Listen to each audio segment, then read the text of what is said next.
Dear President Dole, dear delegates, I want to start from the words of thank you. Starting from yesterday, Georgian citizens can travel without visas to every European country. And my government has started the negotiations. We presided over them, we prepared them, we built the airports, we prepared the infrastructure, but we still couldn't believe until it really happened. It's like dream come true. And thank you, EPP, for speaking very strongly for that, because that's how European dreams get realized in a small nation.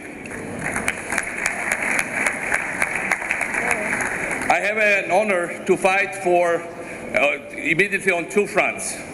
I preside over Georgia's national movement as an honorary chairman, but I also happen to be the leader of the fastest growing party in Ukraine. But here I am now representing the Georgian party, and I want to speak about Georgia. We have presided for 9 years over the most successful reform experiment in the post-Soviet world. We managed to change country beyond recognition and set examples for the other countries in the region. In 2012, we had one more proud achievement. After many years of success, for the first time in my country's history, we had a non-violent, peaceful, democratic transfer of power to the next government.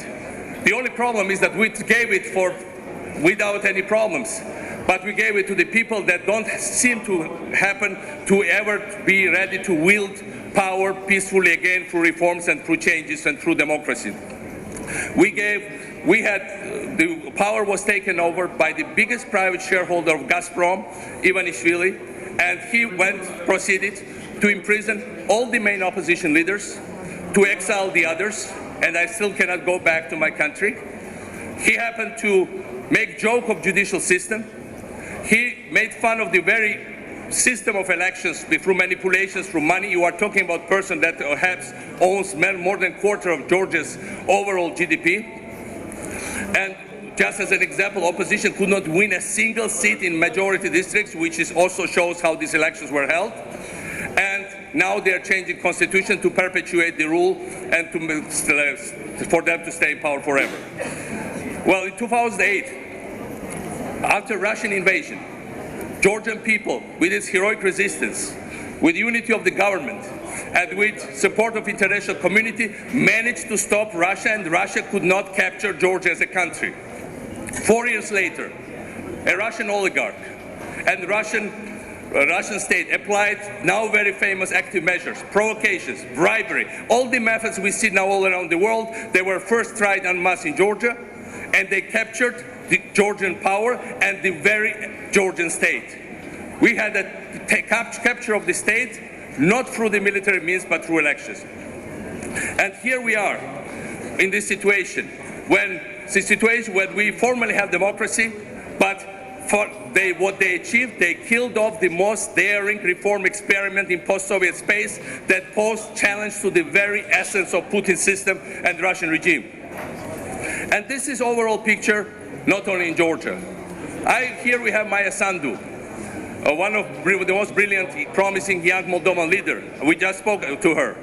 Moldova, exactly like Georgia, was captured single-handedly by an oligarch with Russian commercial ties, and basically that made fun of their democracy, because he thinks, like Ivanishvili thinks in Georgia, that they own those countries. They paid for them and nobody is going to take them away from them. In Ukraine, people are fighting to get rid of the misery imposed by the oligarchs. I think this is one of the biggest challenges we have now to the European democracies.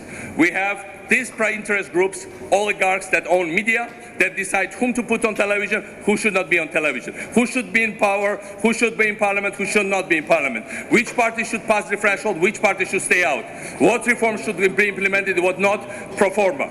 But no real changes should happen, because any real changes menaces their status quo. This is an overall threat that menaces the very core of values for which we stand. I think freedom is freedom everywhere in all parts of the continent, and liberty is everywhere. Democracy means democracy everywhere. Elections mean elections everywhere. Freedom of word expression means freedom of expressions everywhere. Looks like not anymore. That's why the European People's Party, as the most value-based political family of the European continent, whose support and real moral moral ground of which we stood on together and we felt through all these years.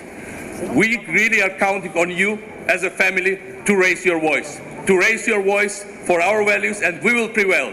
We will never surrender to this pressure. We will never yield to these tricks. We will never allow them to make fun of democracy, but of course we will fight together with your help.